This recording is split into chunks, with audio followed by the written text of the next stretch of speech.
থেকে তদন্ত প্রক্রিয়াটা সরিয়ে হোম মিনিস্ট্রির অধীন, স্বরাষ্ট্র মন্ত্রণালয়ের অধীনে উচ্চ পর্যায়ের টাস্ক ফোর্স গঠন করা হবে এবং সেখানে অভিজ্ঞ তদন্তকারী কর্মকর্তাদের সমন্বয়ে আগামী 6 মাসের মধ্যে তদন্ত সম্পন্ন করে 6 এপ্রিলের মধ্যে উচ্চ আদালতে অর্থাৎ হাইকোর্ট বিভাগে এই তদন্ত রিপোর্ট সাবমিট করতে হবে। এই দরখাস্তের মাধ্যমে এখন আর র্যাপিড অ্যাকশন ব্যাটালিয়ন বা র্যাব তদন্ত করতে পারবে না। তদন্ত করবে আদেশটি পাওয়ার পরে মিনিস্ট্রি অফ হোমের পক্ষ থেকে উচ্চ পর্যায়ের একটি টাস্ক ফোর্স কমিটি এবং তারা অভিজ্ঞ কর্মকর্তাদের সমন্বয়ে গঠিত হবেন। আশা করা যায় এই প্রক্রিয়া তদন্ত অগ্রসর হলে যে ক্লুগুলো আমরা পেয়েছি, আরও যে সমস্ত কনফিডেন্সিয়াল ডকুমেন্ট আমাদের দেখার সুযোগ হয়েছে, আশা করা যায় এরই মাধ্যমে দীর্ঘদিন পরে এই রহস্যের উন্মোচন হবে। আপনি কোর্ট কি বলেছেন একটু বলবেন? কোর্ট বলেছেন 12 বছরে যে দুঃখজনক বলেছে। কোর্ট বলেছেন এটা শুধু পরিবারের জন্যই দুঃখজনক নয়, 12 বছর ধরে একটি মামলার তদন্ত শেষ করা যায় না, এটি জাতির জন্যই দুঃখজনক, বিচার ব্যবস্থার জন্য এটি শকিং। শব্দটা বলেছেন শকিং, অর্থাৎ এটি এমন দুঃখজনক যে মানুষের অনুভূতিকে আঘাত দেয় যে 12 বছর পরেও একজন সাংবাদিক দম্পতির হত্যা করা হলো তাদের বাসায়, এমন নির্মম হত্যাকাণ্ড, কিন্তু তার কোনো রহস্য উদ্ঘাটন করতে পারেনি। আশা করা যায় আমরা যে সমস্ত ডকুমেন্ট দেখেছি, প্রাইমারিভাবে যে সমস্ত ক্লু সেখানে আছে, অত্যন্ত আশাব্যঞ্জক। আমরা নিশ্চয়ই পরিবারের পক্ষ থেকেও তারা এখন নতুন করে দিক নির্দেশনা পাবেন এবং সেখানে যদি সেই ক্লুগুলো নিয়ে আলোচনা করা যায়, সুনির্দিষ্টভাবে অগ্রসর করা যায়, তাহলে অবশ্যই এই সময়ের মধ্যেই আশা করা যায় একটি সফল তদন্ত সম্পন্ন করা সম্ভব হবে এবং রিয়েল কালপ্রিট যারাই আছে, যেখানেই আছে, যে অবস্থায় আছে, তারা আদালতের সামনে হাজির হতে বাধ্য হবে। যা যতটুকু ডকুমেন্ট এবং যতটুকু কর্মকাণ্ড আমার পক্ষে দেখা সম্ভব হয়েছে, আমার কাছে মনে হয় সদিচ্ছা থাকলে অতীতেও এই তদন্ত সঠিকভাবে সম্পন্ন করে প্রকৃত দোষী ব্যক্তিকে আদালতের সামনে উপস্থাপন করা যেত।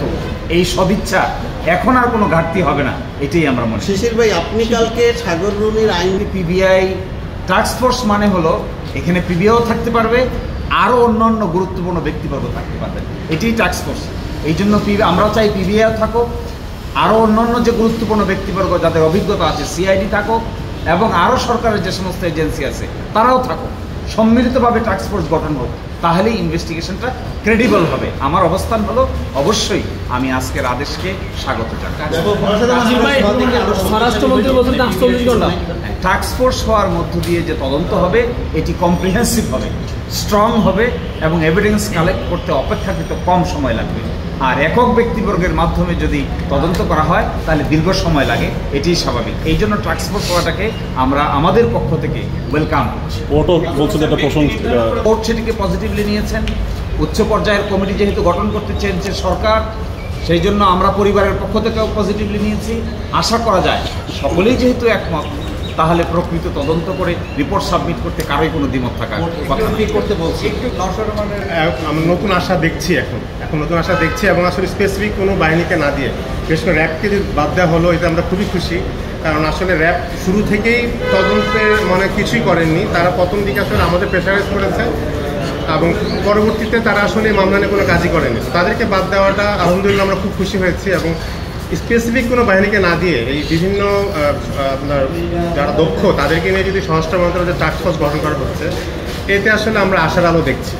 কিন্তু সম্পূর্ণ আশাবাদী হওয়ার আসলে যত পর্যন্ত না হয় তত পর্যন্ত তো আশাবাদী হতে পারছি না, কিন্তু আমরা মনে করি যে আসলে এবার কিছু একটা হবে। এবং যেভাবে দেখলাম যে কোর্ট আসলে 6 মাস সময় বেঁধে দিয়েছে, তাদের মনে হচ্ছে সরকার আসলে আন্তরিক এবং যেটা খুব জরুরি। যে এতদিন কেন হয়নি তদন্ত? এটা তো খুবই দৃশ্যমান। বা প্রথম থেকে যদি আপনি বলেন যে আসলে আমাদেরকে মনে হচ্ছে তদন্ত করার চেয়ে পরিবারকে হয়রানি করা। যেমন আমি যদি কোথাও কথা বলতাম, সাথে সাথে যে তখন যে র্যাবের ডিরেক্টর লিগাল মিডিয়া ছিলেন, তিনি আমাকে সাথে সাথে ফোন দিয়ে সেটা মানা করতো। হ্যাঁ, কমান্ডার সোহেল। আচ্ছা, তারপরে এই ধরনের এমন না থ্রেটও না, কিন্তু আপনাকে আসলে একটা প্রেশারে রাখা এবং আমাদেরকে ডেকে বিশেষ করে আমাকে বারংবার ডেকে ইনভেস্টিগেশনের নামে তারা কিন্তু আমাকে র্যাব অফিসে 8-9 ঘন্টা বসে রেখেছে, এগুলো আসলে খুব দরকার ছিল না, যদি আসলে আন্তরিক হতেন। এবং তার পরবর্তীতে যে ডিএনএ টেস্টের নামে যে নাটকটা আমরা দেখেছি, ইভেন মেঘের মুসলমানি করার ব্যাপারটাও র্যাব আসলে র্যাবের হস্তক্ষেপ তখন করতো।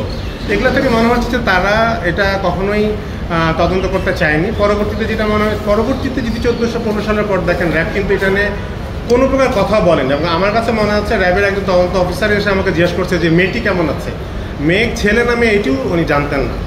তো এটা আসলে একটা খুবই দুঃখজনক। আমি এখান থেকে বোঝা যায় যে র্যাবকে দায়িত্ব দিয়ে হয়েছিল, এটা সম্ভবত পুরাটা একটা সমন্বয় করে দেওয়া হয়েছিল যেন মামলাটা ধামাচাপা দেওয়া সম্ভব।